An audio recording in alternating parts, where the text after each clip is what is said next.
one game away. Blow up. We're playing for something, man. We're playing for something. It's gotta mean something to you. It gotta mean something. Everything you got. Let's finish this. Do it, fellas. Let's go. Let's do it, fellas. Finish 2, 3. 1, 2, 3. Finish. Listen, bro, in wrestling, like WWE, yeah, never tap out. But in the MMA, yeah, I'm not letting you break my shit, bro. If I done fucked up already, because I lost before I tapped out. The loss was when I let you put me in this shit. Because I'm training to never let you put me in this shit. And I'm training to get out of it immediately upon getting put in it. If I get put into a submission and he have it fully locked in, shit, she can have it fully locked in on me. I'm tapping. Because ain't nothing snapping on me. It just ain't gonna happen. And I'm not letting the motherfucker put me to sleep. Because to me, putting me to sleep is worse than... Welcome back to another episode of Kicking It with Saint. Yo, how we doing today? Yo, I was grilling in the dark tonight. I was using this King's Ford garlic, paprika, onion, coal. And I had used it on Sunday, and it really made the food taste a lot better than the other coal that I used, right? So I was like, shit, fuck that, I want that again.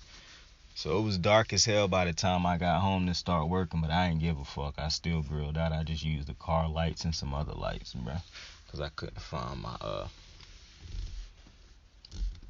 I got this big ass light that you put outside when it's dark, so you can use, like, say you working on your car or something. I also got a headlight that you put on your head. I couldn't find either one of them motherfuckers at the moment. It's crazy how when you actually need something, you can't find it. That's weird. As soon as I don't need it, I'm going to be able to spot exactly where that shit is at. That's pretty crazy. But we starting this fucking show with baseball. Yo, first off, baseball is back. Baseball been back for a week now, so, you know, I'm late on that. But listen, I'm a Phillies fan. And I gotta address something. So, the Phillies just lost tonight. And I knew we was gonna lose a game in which my ace fucking started for us, bro. My man didn't have no spring training. I'm talking about Zach Wheeler. The man didn't do spring training because he was dealing with illness and his shoulder. He come in tonight, no spring training. This is basically his spring training. And the man still give you a strong outing. Yeah, he gave up a home run, something that Zach Wheeler's not going to do once he get into his rhythm. Mind you, all pitchers give up home runs, but that's neither here nor there. Zach Wheeler, when he get in the season form, you know, after he knock off the rust and shit like that, Zach Wheeler will be fine. The man still gave you 5 strong innings after not pitching in spring training to professional hitters. This offense have too many weapons on it for us to be losing a game 2-0. The bullpen played great last night, which is why we came back and won the game. And then tonight they play good again, and we still find a way. We can't. The offense just don't get going. So that's pretty frustrating. But last night, Alec Bohm, our young kid, I think he like 25, 26. He played third baseman for. Played third base for us. He had a couple errors last night. So he had 2 errors on the field, and then after his third error, some camera zoomed in on him looking towards Didi Gregorius and saying, I fucking hate this place. Now, I have absolutely no problem with what Alec Bohm said. And I seen a lot of, like, I even seen this one show, like, I think it's called the John Kickin show. And I truly don't have a problem with most of the stuff they was saying on there, aside from this one guy. And I just started watching this show like a couple weeks ago, so I can't remember all the dude's name. And the dude who I like the most ain't even on there right now. I think his name is Bohm something. But it's this one guy, I think he had a blue shirt on. And he was offended that Alec Bohm was like, I fucking hate this place. He was like, yo, what Philadelphia do to you? And all this goofy shit. You know, I just think it's real goofy when people start thinking like that. And when fans, quotation marks around fans, start saying shit like that. For one, Alec Bohm's 25, 26. He's a young man, young guy, kid, if you will, in the major leagues, bro. Playing a professional sport at the highest level against some of the highest, the highest level of competition in the world. He just made 2 errors, now 3. The fans are booing him. Matter of fact, I think he said that not even after he made that 3rd mistake. I think he made it after he made a routine play finally, and the fans started giving him like they started cheering for him, but it was like a condescending cheering, like, oh, thank God motherfucker finally did his job. It was that kind of thing. And that's when he said that he looked to Didi Gregorius and said that. Now, like I said, Alec Bohm, young dude, struggled last year offensively and defensively. But listen.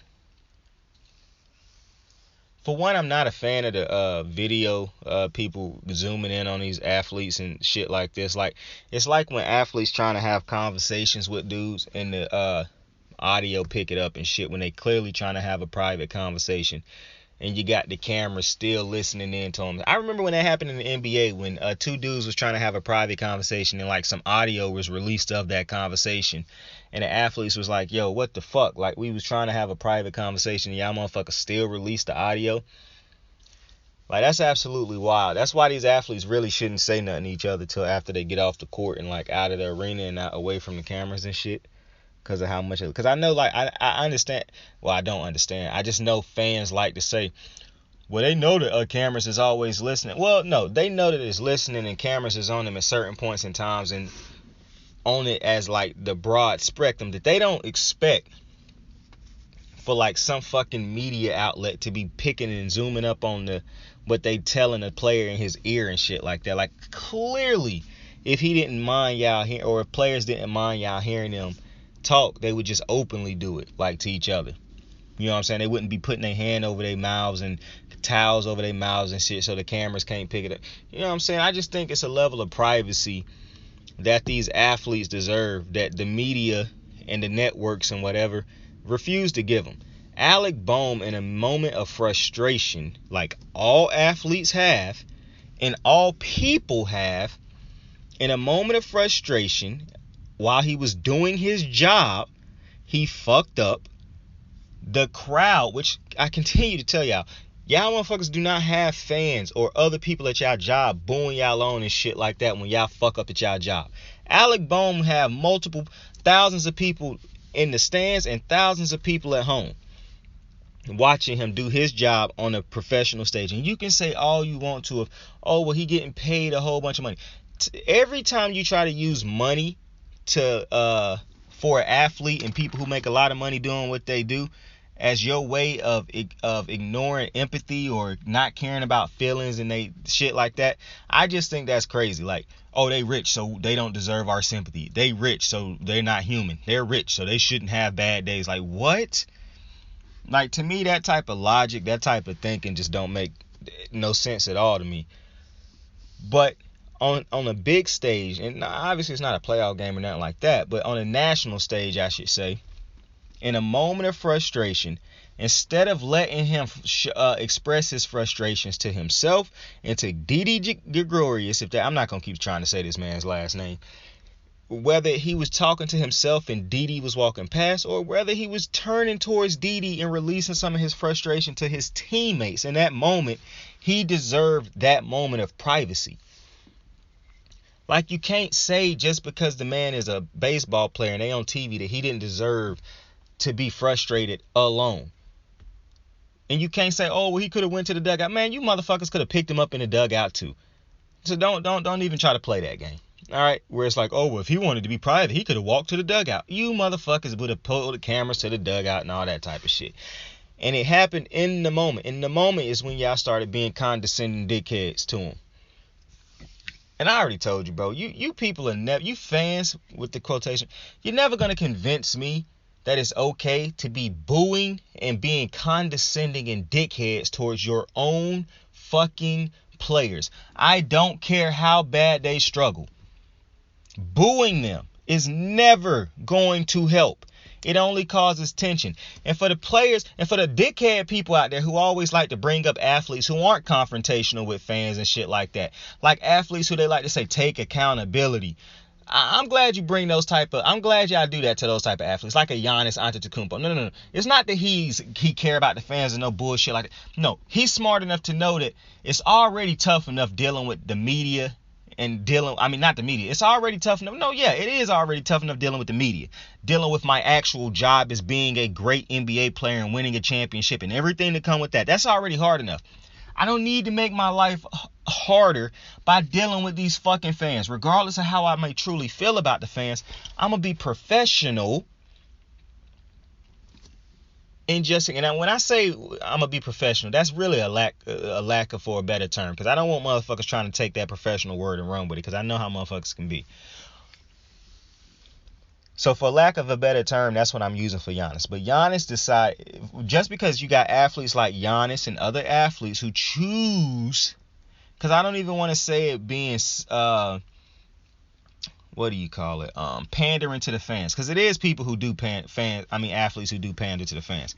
But just being a, professional, basically not allowing yourself, even if you don't agree with some of the shit that the media is saying, shit like that. Like an example, Kevin Durant. Every time the media do something stupid, every time Kevin Durant do something, the media got something to say about it, right? And when Kevin Durant respond, they call him soft. They call him emotional and shit like that. Which I think is very funny because when fans go at media members and shit like that, they get on their television shows and try to tell you that, the world is sensitive now, all people are soft, and shit like that. So they do the exact same things that they try to say that athletes do, except for the difference is athletes actually be going at these motherfuckers most of the time. It ain't athletes. Now, I'm not talking about when athletes get disrespectful like DK Metcalf did to Shannon Sharp. That's not what I'm talking about. But Alec Bohm, to get back to the thing, I don't want to get too far off topic. Alec Bohm, like I said, in that moment, deserved that moment of privacy. So I don't agree with him having an answer for that. That's for one. I do not agree with that at all. And then like I was talking about the fans and me never agreeing with fans booing their own. And again, what purpose does that serve? If they struggling and you booing your own players, like, do you think that booing them is going to get them out of a slump? And then booing them because they are losing, bro. You don't boo your own fucking child when they struggling at a sport. And if you see other people booing them, you would fucking have a fit. But yet you go out here and do this to these athletes because you dehumanize them. You don't look at those athletes as somebody else's brother, sister, mother, father, child, son, daughter. You don't look at them as that. You look at them as, which is another reason why Adam Schefter made the mistake that he made on his with his tweet about Dwayne Haskins, and rest in peace to Dwayne Haskins. But that's why he made the mistake that he made. But I got to get to the Adam Schefter thing in a minute. I can't hop to that subject right now because that's gonna be that could take some time. But back to Alec Bohm. So I done talked about how I think he deserved that moment of privacy in one of his bad moments. He having a rough night. Give that man his privacy to have a moment of frustration. And then how fans turn it into, he talking to us and things like that. No, bro, y'all invading the man's privacy if you want to be honest. It just is what it... And I hate to break it to y'all fans, bro. Because I done played sports. And I done been in huddles. And I done chilled with athletes after games and shit like that. And we talk about fans. And the majority of us don't like fans. Because we realize fans only like us when we are good. There is a rare occasion when a fan might fuck with us even no matter how good we are. But those type of fans are usually loved ones and family. Or people we've known for a long time. Most times we consider those type of people family also. But it's a very rare occasion when people gonna like you just because you good or not. You know what I'm saying? People like to preach trying hard, but they don't care about if an athlete try hard. You win or not, and they love you and hate you based off of that and shit. And mind you gotta do and fit they mold and do what they want you to do and live the life that they feel is acceptable, and your morals gotta be their morals and shit. Like, that's what I'm saying, man. Fans are very fucking irritating. I'm telling you, hey, for somebody who don't have a big following and nothing like that, I'm making it very hard for myself to blow up right the way I go at fans. But listen, it is what it is, and I'm not going to back off of that. So, continuing with the Alec Bohm situation, I don't agree that I think y'all invaded his privacy. He shouldn't have had to answer for that. Fans booing their own is just goofy, and I will never understand that. Fans not understanding, not understanding that he is human. Like, that kid is, not to mention he's 25 or 26. He's still a young man, a kid in most people's eyes. Like, come on. Like, the way, and seeing the dude on that show talk about it, it was just so wild. And how fans immediately turn on these players and start saying just disrespectful shit. Like, and listen, Alec Bohm, his defense on third base is a problem. I agree. It is a problem. I'm not booing him. It's just not happening. Because what purpose does that serve? His defense is bad. Me booing him gonna make his defense better. What? That's why I have a problem with Julius Randle and the fans in New York. Not Julius Randle, with the fans in New York. Because you ask these athletes to be great, and you act as if they're not more pissed off about their bad performances than you are. You bet on them like animals and shit like that. They actually have to feed a family with these performances and shit like that. They, trust me, they care far more about their performances than you do. I promise you. Alec Bohm has a family to feed. Whether it be a mother, a child, a wife, a husband if he swing that way, a father, sisters, brothers, whatever it is. I'm pretty sure Alec Bohm have a family to feed, or family and people relying on him. So he is more, I'm pretty sure he harder on himself than anybody else. You think Alec Bohm go out there wanting to make mistakes? And I understand it. If they continue to pile up, yeah, that is irritating. But do you think booing him is going to help? Going to the game to boo your own fans, to yell stupid shit at your own players, I should say. What? You never see the Dodger fans do that shit. Mind you, I could legitimately go through a list of fucking cities and teams of fans who do not boo their own fucking fans. Like Mets fans booing their own fans and then really getting in their feelings when the players give them a thumbs down. And you're lucky, because if I'm Javi, I'm giving you a middle finger and eating that fine. Because that fine's going to be nothing compared to what I get off my chest when I flick y'all motherfuckers off. You can't ask athletes to be civilized, be human, treat people the right way, and then you have fans coming there acting like animals. Alec Bohm had nothing to answer for last night, because Alec Bohm had what all athletes have at some point in time in their career, multiple points in time in their career if they play long enough. He had a moment of frustration. Things wasn't going right. Every athlete done experienced it. So, and not to mention, not just all athletes, all humans go through that. All humans have moments of frustration where you might say something that you don't mean, or maybe you do mean it, but you didn't mean it in the way of which you said it in that moment.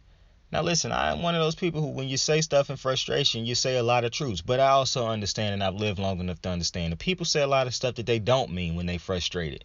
Just things to ease that frustration at the moment.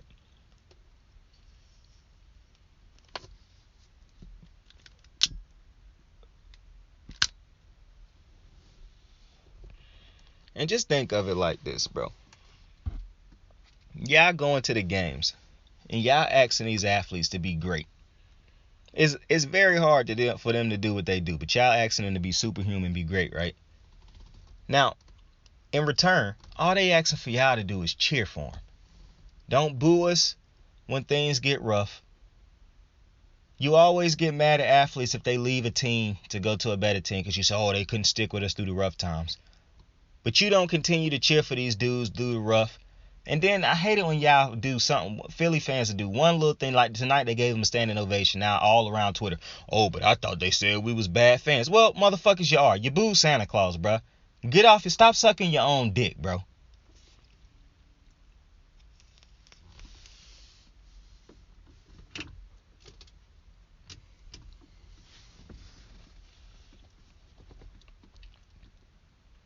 All these athletes ask in return is that you stick with them through the good and the bad.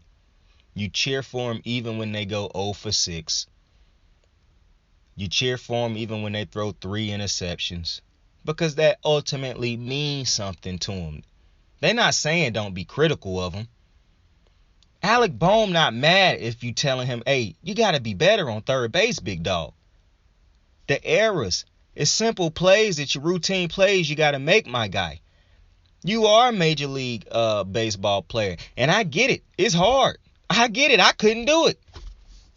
But you are paid to do this job. Just like any person at McDonald's or Burger King is paid to be good at their jobs. Just like anybody who work at a fashion store or a clothing store is paid to be good at their job. It's no different. The level of which we make money does not matter. A doctor, I expect them to be good at their job. From the person who working at the lowest job on the totem pole in your eyes, because I don't look at no job as a low ranking job. I look at all jobs as just jobs. To the highest. I expect every single person to do their job at the highest level possible. I'm expecting excellence out of anybody who's doing their job. So I get that. But he wouldn't be mad at you if you was critiquing him. And trust me, he is more pissed off at himself than you could ever be at him. Because like I said, it's people who probably relying on him, who he have relying on, who he don't want to let down. He don't want to let himself down. But booing him, trashing him. Now you got people on radio shows the next day talking crazy about the kid. Like, as if we are flawless, as if they are flawless, as if humans are flawless. I don't know why you look at these athletes in such a different light and put these different rules for them. It's crazy. And so, all they ask athletes, like I said, all they ask y'all is to cheer for them. They ain't asking you to do nothing else. Just cheer for us.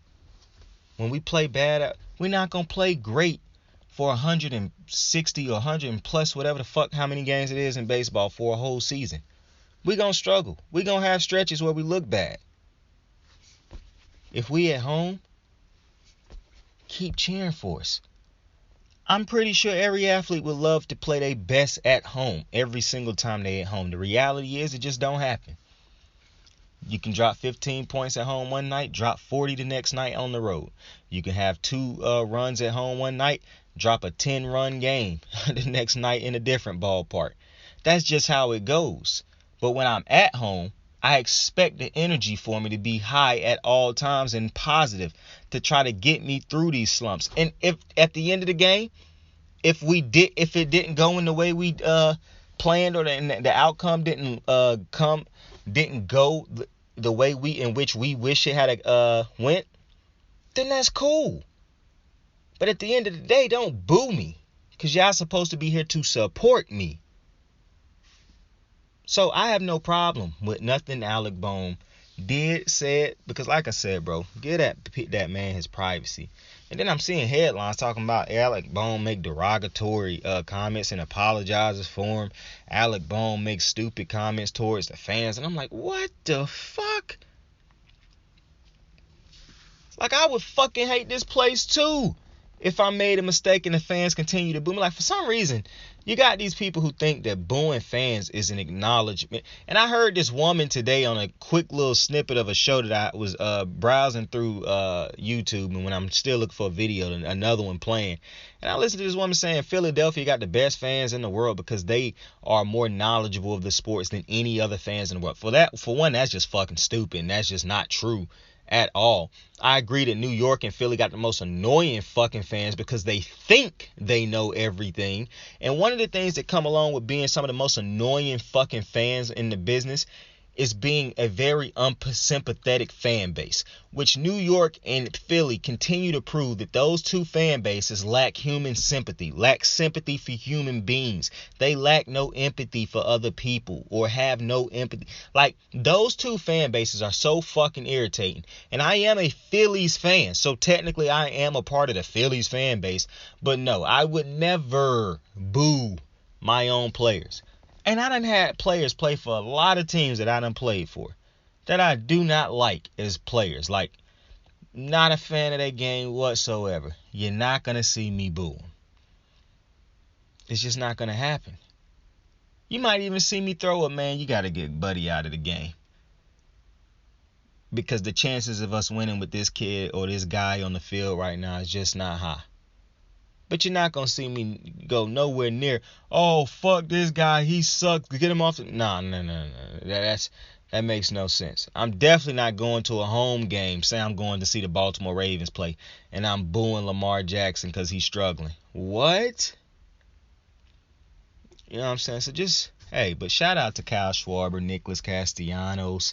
I didn't get to get on here when Kyle Schwarber's first hit of Philly was a Schwarb bomb. Y'all didn't think we was going to be talking about baseball that long, but it didn't feel like we was talking about baseball, really, did it? Did it? Because you mix life, you mix a little bit of logic, a little bit of life, a good speaker. I think I'm a good speaker. You mix, you know. I like baseball, man. I refuse to believe that baseball is a bad sport. Baseball just have to find a way to promote its players. Because I done got back into baseball over the last 2 years, and so now I'm knee deep in this thing. You know, it's a lot of players on a lot of different teams now that I'm getting to learn. Like, mind you, my introduction to Fernando Tatis was last year. Absolutely love Fernando Tatis, one of my favorite players. Obviously, and I play MLB The Show 22 also, so that helped you get to know players and shit like that also. Frederick Freeman, did not know who that was until like 2 years ago. One of my favorite players all time now. Mookie Betts, I have known Mookie Betts since he was in Boston, so Mookie Betts is one of my favorite players. Bryce Harper, I done known Bryce Harper since he came into the league with Mike Trout. So that's a little bit different. I'm not really necessarily talking about the players who've been in the league since I was watching baseball back in the day. But like the new dudes who I didn't necessarily know till just recent, like Ronald Acuna Jr., Ozzie Albies, Jacob deGrom. Like, I knew Jacob deGrom, who he was back in the day, but he wasn't what he is now. Back when I was watching baseball growing up, he wasn't one of those dudes. But still seeing Max Scherzer dominate. I don't know if Justin Verlander will dominate right now still, but you know, he dominated back when I was, you know what I'm saying? So it's a lot of, baseball is a dope sport. But I got to talk about Adam Schefter real fast, bro. I do want to address Adam Schefter because I do agree with people that Adam Schefter's tweet was insensitive. Now, what I will never agree with people is this court of public opinion. Like, I'm seeing people tell Adam like they his father or something. You need to go apologize, and you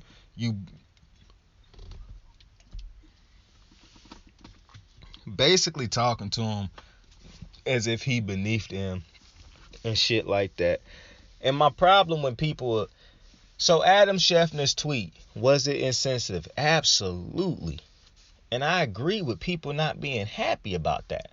What I don't agree with is this response of, like, y'all responses to things to me just make no sense. You got people saying ESPN need to fire him. He better get fired. Now you got people being mad about him, his tweets in the past and shit. When a lot of the tweets that I'm seeing people be mad about is just simply him doing his job. It's not even nothing insensitive in the tweet. It's just him legitimately doing his job. And now I feel like you got people, you know, boosting the hell out of simple situations that really ain't situations. They turning them into things. Just all off of this. And like I said, Adam Schefter's tweet was very insensitive. It was very insensitive. And it's okay to call him to the rug for that, but to continuously go at this man now as if he committed a crime. Because regardless of what you want to believe, he didn't commit a crime.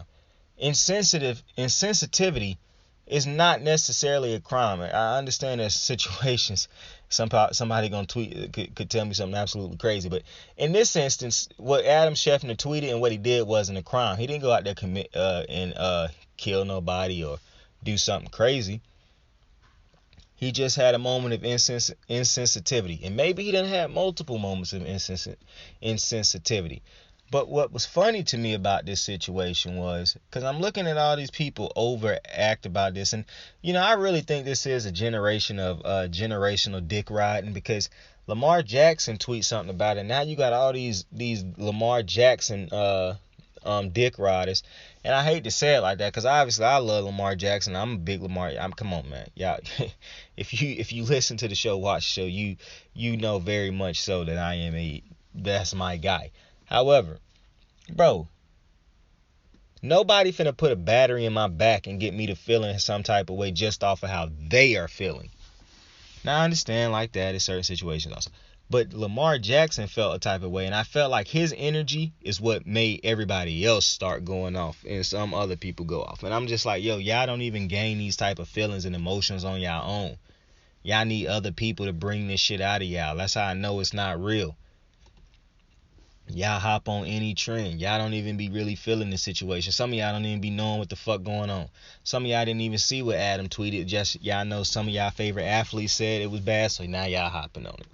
And then y'all approach these situations with just as much disrespect as you might have felt Adam showed. Since when did it become cool to disrespect? And listen, I understand every situation is situational, as Pat McAfee says. So I get it. In some situations, and listen, I'm the same dude who say when people go low, you take it to the flow. But however, situations are situational. Every situation can't be approached the same. If Adam Schefter legitimately went out there and started going ham on Dwayne Haskins, basically attacking his character blatantly, like obviously going ham on him, like that one white dude did on that show. I think his name was Gus Branded or something Branded. Yeah, that motherfucker, that was a fireable offense. If you go listen to him, that was a fireable offense how he went off. What Adam did was not fireable, for one. And y'all motherfuckers gonna get real tired of trying to get people to lose their job just because y'all don't like somebody or like something they said. I understand if somebody out there being racist, saying racist shit. But y'all don't even got this type of energy for when people do say racist shit. I see people defend white people who say racist shit towards black people all the time. Like, oh, cancel culture want to cancel. What the fuck are you talking about? They should be canceled. What Adam said. Apologies. I called the man Adam Cole. I'm finna call him Adam Sandler. What Adam Schefter tweeted was insensitive. It was not cancel culture or cancelable or whatever the fuck, however the fuck you want to, if that's even a word. What he did not warrant losing his job or something like that. Maybe you suspend him for that. So even though I don't even agree with that, because the court of public opinion is not going to force me to make decisions on things that don't require it. A simple talk to Adam about needing to be more sensitive, having more empathy for people, understanding, reading a room much better before he push send, and just in general. That's all that need to happen. And if he don't understand that and you continue to have situations like this, then maybe you venture into that type of thing. Because he didn't go off the rails like the Branded motherfucker did. But y'all having this type of rage as if Adam said something racist or something homophobic, or if he blatantly went out there and was was happy about Haskins' death or something like that, like he was intentionally stepping on his grave or something. Come on now, come on. I understand y'all might not like Adam Schefter, bro, or y'all randomly have this hate for him all of a sudden now. Like, I see a dude every other month, it feel like, that I didn't even realize people hate it because people didn't. They just randomly develop this type of hate for somebody who do minor shit. But you see these dickhead ass celebrities doing crazy. Like, people idolize. I'm not. It's certain people that you see people idolize who you just know are shit human beings. Matter of fact, we done had this. I don't even want to get into it. I'm just saying. Adam Schefter, his tweet was very insensitive. And it's okay to call him to the carpet for that and try to correct him on that. But what I'm not cool with is the court of public opinion going ham. Getting disrespectful, going at Adam, calling him out of his name, trying to demean his character or take shots at. You don't even fucking know this man. You don't know this man. And his one moment, and that's what's killing me about y'all, man. This man had a one moment. And it was not even, and I keep saying mid and all this type of shit on how the levels of craziness, like I was talking about when I was talking about Will Smith and shit like I'm seeing motherfuckers defend Will Smith, and what he did was actually fucking disrespectful and hella out of line. And y'all don't even got the energy for that like y'all do for this. That's amazing to me. I see people shit on Michael Jackson almost on a daily basis, and I see people okay with that. This man, Adam Sandler, had a slip-up, a moment, and it was a goofy moment. Like I said, call him to the floor for it, try to direct him, teach him. This cancel culture, if you will, the legitimate cancel culture of canceling motherfuckers for doing for just small human errors that we make every day. Some of us legitimately make these type of errors every day. It's millions of people out there who are as insensitive as Adam Schefter. But what's the bigger issue, what's funnier to me about the Adam Schefter situation is y'all are the same people that y'all trying to claim that Adam Schefter is. And maybe Adam is who y'all think he is. I'm not defending Adam or nothing like that. Maybe he is who y'all think he is.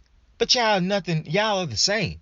Y'all the same people. Y'all say, because I saw people saying Adam don't, and it was who was it?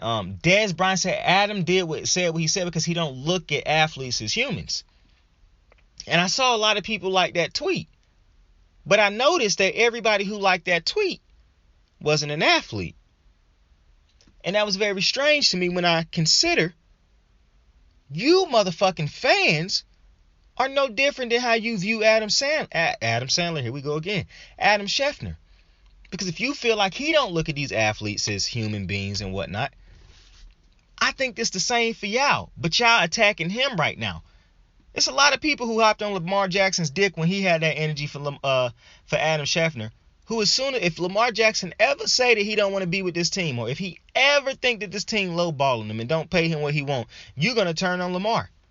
Just like y'all do on dudes on your other teams and on your own teams.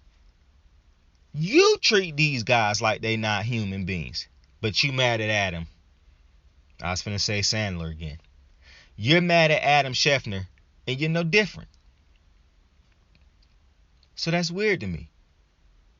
Nobody want to look at the man or the woman in the mirror.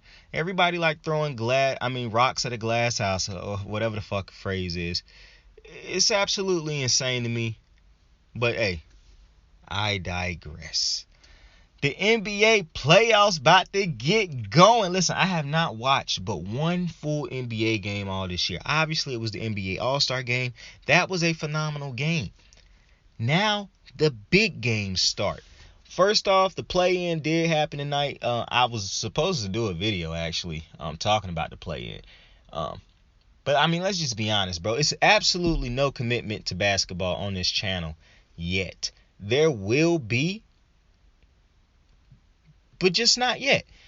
Now, Brooklyn beat Cleveland tonight, and I don't know how that game ended up getting so close at the end. Well, I do, because Brooklyn don't play defense, but KD and my boy and brother Kyrie got it going, excuse me.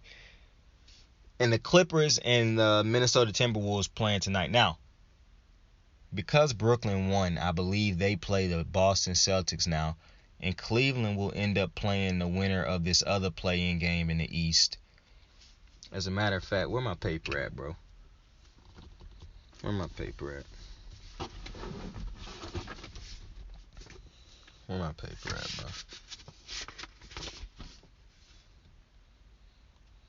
Listen, man, I can't find the paper that I wrote that shit down on.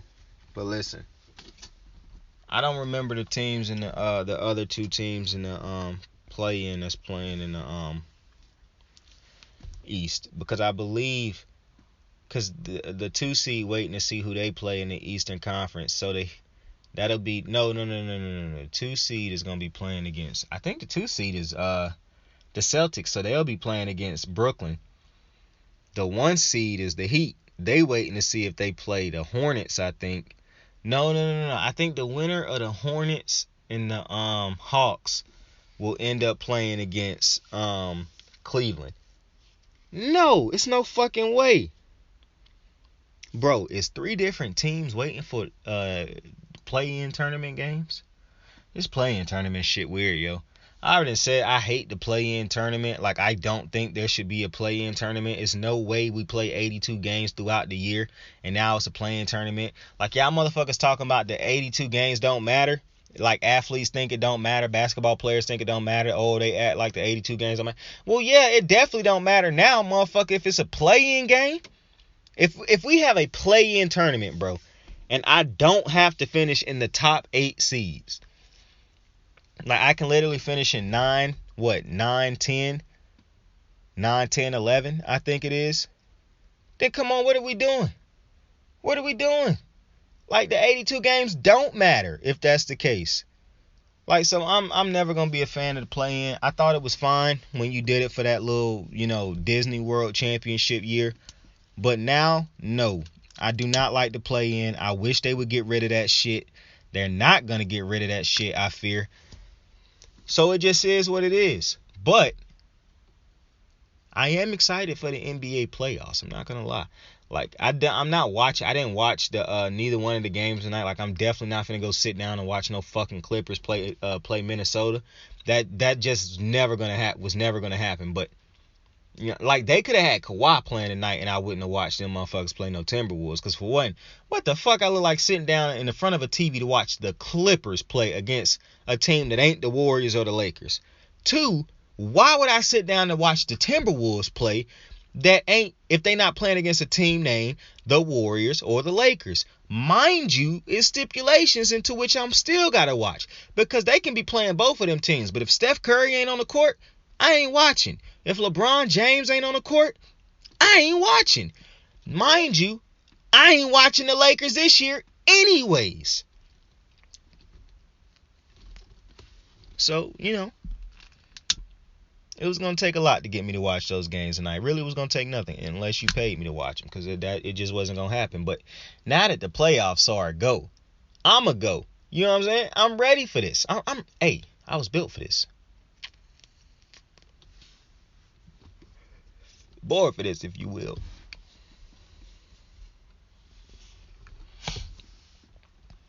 And listen, I'm not one of those people who give a fuck about the regular season not mattering, to be honest with you. I could care less if it matter or not. It's probably nothing they can do to make it matter to me. And I'm not one of those people who think, oh, just so the fans can be more interested. Listen, I understand it's a business and the fans is what but the NBA got fans. The NBA ain't gonna go back to an age where they like getting ratings like the WNBA. And that's no shot at the WNBA. But the NBA ain't falling back into those days. Neither is the NFL. So you shouldn't have to do this stupid shit right here. And people would call it evolving the game. This is not evolving the game. Adding a 3-point shot is evolving the game. The All-Star game, the tweaks in that is evolving again.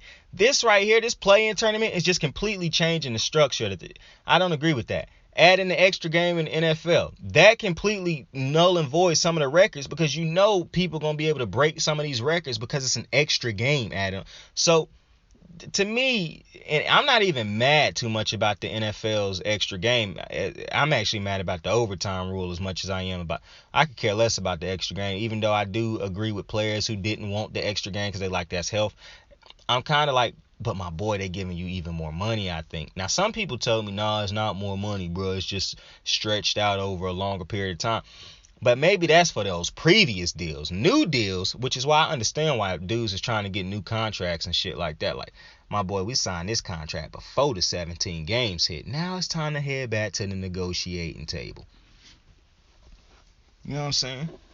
But, and it's crazy how people be mad at these athletes for knowing their worth. When I see regular motherfuckers on Twitter every day telling motherfuckers, don't take no job, know your worth. And I ain't mad at that. But don't get mad at no athlete for rejecting contracts when he know his worth or when she know her worth. You dig what I'm saying? Y'all just a bunch of fucking hypocrites at the end of the day. And y'all will never look in the mirror and say that. Instead, y'all would rather have an athlete have to go against all their morals and whatnot of what a decent human being is supposed to be and look y'all in y'all face and lie to y'all and tell y'all, oh yeah, we love y'all. When in actuality, y'all some of the worst people I've ever met.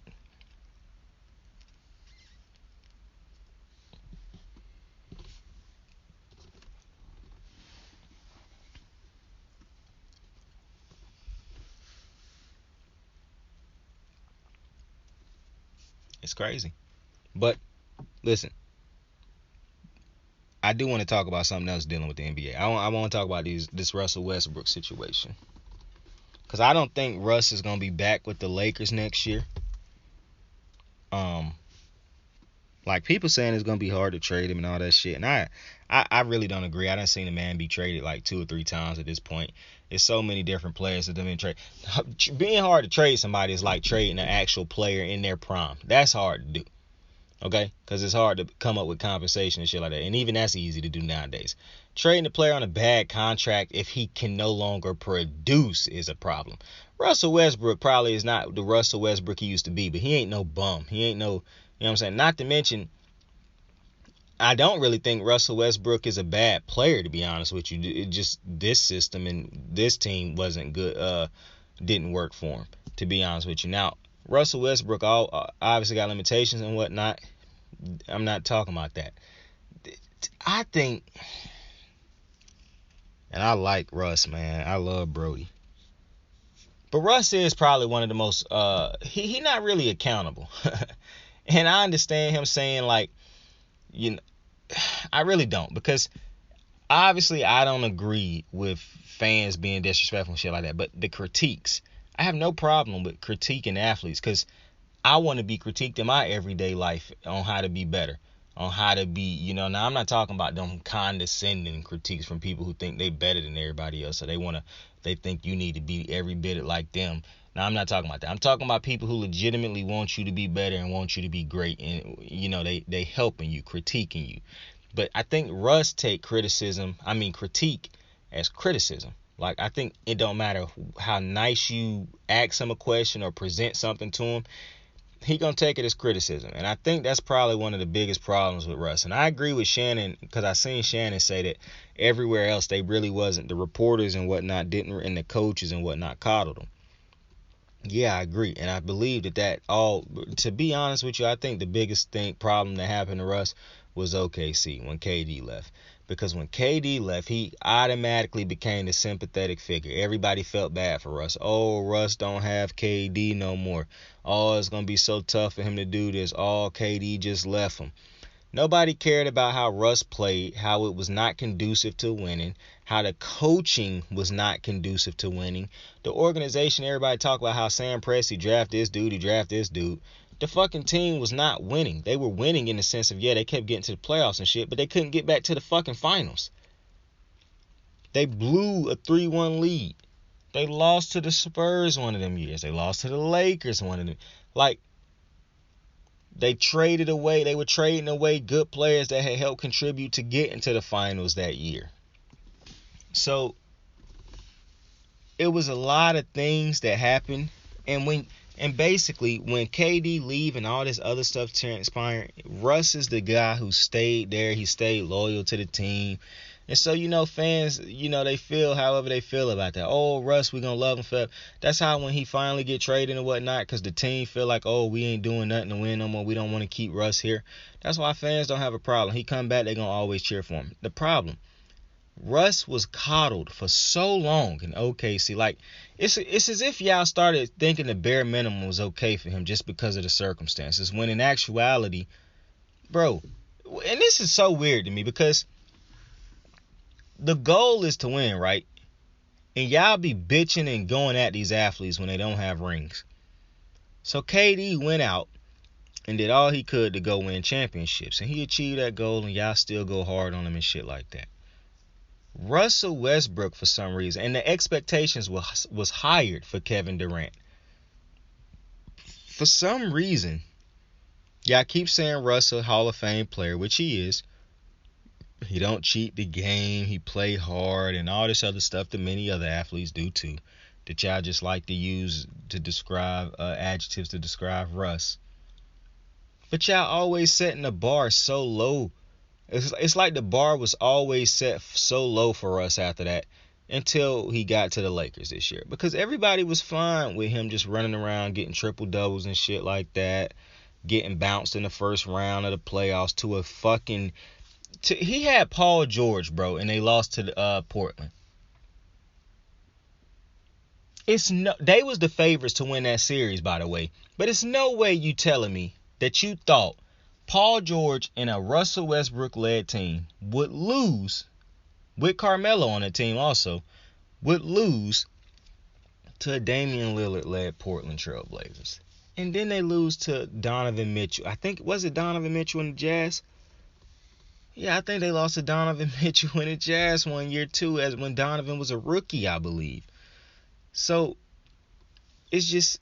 And then you see the shit that, like, to me, if Russ was held to higher, if he was forced to play within a system, if he was forced to, if coaches really got on him about the turnovers and stuff like that, if y'all didn't just gloss over Russ's mistakes and shit like that and say, oh, he dropped a triple-double, so fuck everything else, and no, they ain't winning games, and no, he ain't gonna win in the playoffs, but at least he got that triple. If y'all didn't do that for so long, and y'all continuously critique, and maybe Russ is one of them people who it don't matter if you started off critiquing him from the beginning. He wasn't gonna care at all. Like, he was always gonna take it as criticism. Maybe he one of them players who don't do well with constructive criticism at all. Maybe it all sound like criticism to him. So maybe he was always gonna be this type of player. But all I'm saying is it didn't help that OKC basically babied a grown ass man who was supposedly a superstar, who was never held to superstar standards. Now he on a team that always hold their big name players to superstar standards. Now he feel like it's him against the world. When I don't feel, mind you, I don't notice I'm defending the fans right now. Obviously, I don't agree when fans was like chanting shit at him at LA games and shit like that. Obviously, I'm never gonna I keep telling you, I'm never gonna get to that point where I'm, going at it with my own players on my team. Like, come on, man, that's just wild. But because y'all did nothing to help this man throughout the season turn his bad play around. I just want y'all to know that. Like, cheering for him and rooting for him and still having his back throughout this year, I promise you he would have played way better. And if not, he would have been way... I promise you shit would have been different if you had treated him different. And listen, it's people out there who gonna say, well, he a Laker. And listen, I don't agree with everything Russ done said, saying he had no expectations. That's absolutely wild. No shot he would have been on this team if I was a GM anyways, if he had said that shit before. I would have probably tried to find a way to trade him if the trade deadline hadn't passed, if he had said that shit before. Because that's just absolutely wild to go to the Lakers, the second most titles out of any team in the NBA. Matter of fact, I think we actually tied with Boston for the most titles in NBA history, and you didn't expect anything when you came to this franchise. Like, that's absolutely wild. And so, listen, I'm seeing reports like the Hornets might want him, and I do think a Hornets type team, like Russ, got to be on a team. To me, at this point. Like, I'm seeing people say he got to play for a team that have no expectations. I guess I agree with that to an extent, but I think more so he need to play on a team where it's no dominant personalities. Like, he got to be the most dominant personality on the team. He also have to have the ball in his hand. So, I don't really know if you want to take the ball out of, like, they take the ball out of LaMelo's hand now anyways because you got Terry Rozier, but I don't know if you want to add another dude to the team to take the ball out of Russ's hand. To take the ball out of LaMelo's hand even more. But listen, in a different space, I could see Russ working pretty well with the Hornets. to be honest with you. But I could also see him going to Orlando and being a point guard there and leading. Like, I think a team, like, I don't really want to see him with the Hornets. That's the thing, because I don't want to even imagine him taking the ball out of these dudes' hands. I would prefer to see Russ with a team that need a point guard and probably won't have a shot at getting, like, a proven point guard. Like, I would like to see Russ with a team like that. And then I think that's when you could get the best out of Russ. Now, will the turnovers go down and shit like that? Probably not, but hey, it is. I don't think that Russ, I'm not going to say he's not built for it because that'll sound disrespectful. I'm going to just say I don't think, from what I've seen, I don't think Russ is, should be in a market like this, like LA, in a media market like this where it's tough because I don't even feel like the media asked him condescending questions and shit. You know what I'm saying? Like, I just feel like LA's expectations and with the Lakers, the expectations are so high. The reporters know it. The media members know it. The organization know it. You know what I'm saying? Like, the fans know it. And so, unlike Philly, where they act like they done won championships all throughout their careers and shit like that. Like, I just love it when teams that ain't won more than 2 championships like to walk around as if they done won 10 or 15 fucking championships talking about we have a standard here in this organization. Motherfucker, you motherfuckers have won the same amount of titles as a ton of other teams in this league, bro. What are you talking about? You're not one of the big dogs of this league. You might have been around for a long time, but you ain't got the chips. You know what I'm saying? So, like, it's plus, like I said, this ain't the same thing because LA ain't known for booing their own fans and shit like that. That's that's New York and Philadelphia fans. However, I don't think Russ would do good in those type of markets either. Like, I don't think he would be great in a New York market with the fans heckling him and shit like that. I don't think he'd be good in the Philadelphia market with fans. And you want to know what's crazy to me? It's so wild that Philadelphia fans, like, I'm looking at Philadelphia fans take personal shots at Ben Simmons on a daily basis.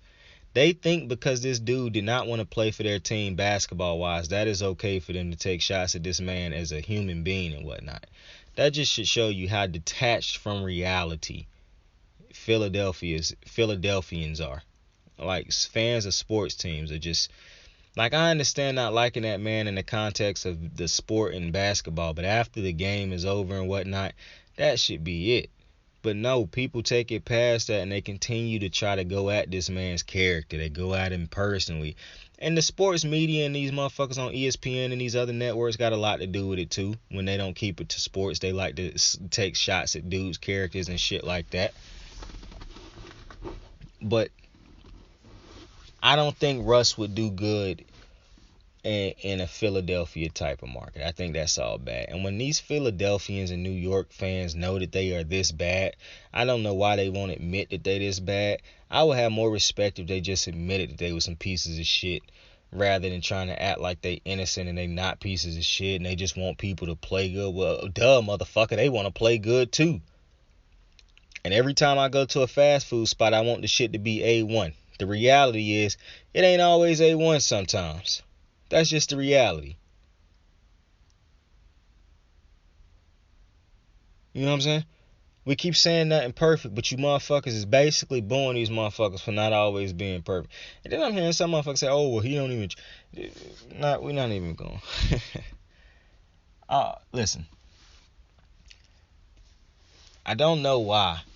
Because I've actually seen Philadelphia fans say that they would like certain players that you know these motherfuckers would end up booing and going crazy at. Like, it's just... All I'm saying is, if you're a fan base who know you boo your own players, do not ask for Russell Westbrook to be on your team. Just love that man from a distance, because all you're going to do is start taking shots at that man once he's not having a great game. Russell Westbrook could play on the Lakers this year because I knew no matter how bad it got, I wasn't going to boo, because I don't care enough to be booing my own fucking players. And it's not even that I don't care enough. That's a bad way of putting it.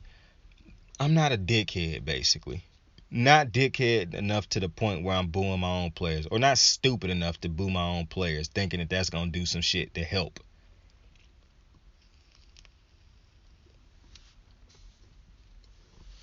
You dig what I'm saying?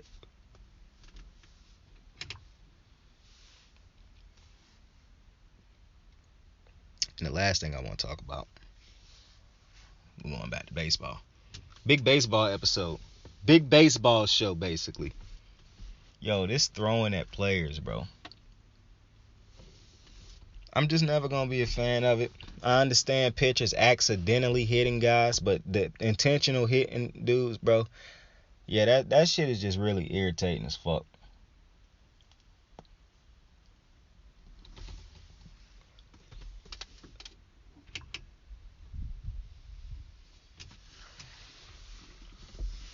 So, I have never played baseball. I done played it, obviously, like street baseball, like on the field with some friends and shit like that, but I ain't never played like on any level, like high school, little league, nothing like that. But I done had a real live baseball like thrown at me, like while I was trying to hit a baseball, right? By a dude who ain't no pitcher. Well, he not no pitcher now, but he actually did. He was a pitcher growing up, so I guess technically he is a pitcher. He was a pitcher. He wasn't that great though. Well, I mean, I don't want to say he wasn't great. He ain't in the league right now, but that don't mean he wasn't great. He wasn't good enough to be in the league, I guess, so he didn't make. I don't know. I don't want to take shots at him, but regardless, that's not the point of this. The point is, the motherfucker threw a baseball and it popped the fuck out of my hand. Now, I didn't break my hand or nothing like that, luckily. But my shit was fucked up for a good little minute, and it swole up and was real fat. Baseballs hurt. When this motherfucker wasn't even cranking like 90 or nothing. I think that motherfucker, like his fastball probably was cranking in at like 80 something, bro. So imagine a major league pitcher who cranking 96, 97, 98, 100 plus miles per hour, plucking you with a fucking baseball. My boy, that's criminal. That's criminal. And it's gotta stop. Like they really and I hate it when I see people say, oh, well, that's just a part of baseball. But it shouldn't be, though. It shouldn't be. Like, who the fuck want to sign up? If you ask any of these hitters in baseball, I promise you they would not agree. Hey, do you think throwing at players should be allowed in baseball? Like, should that be a retaliation thing? No. What? And then you got these bozo pitchers who be throwing at dudes' heads. Like, dead ass. The way I am, because I love that these dickhead fans, big fan show. I love that these big dickhead ass fans love to try to excuse throwing at people when it's their team that's throwing at somebody, but then as soon as they player get hit, I love that. I love that type of energy. But either way, anyways, I should actually say, if it was me and I had the power to suspend people and shit like that, the first time you throw at somebody's head and we can prove or we know that it was a retaliation type of thing, like it wasn't an accident, you intentionally threw at somebody, that's 15 game suspension. The second time you do it, that's a 45 game suspension.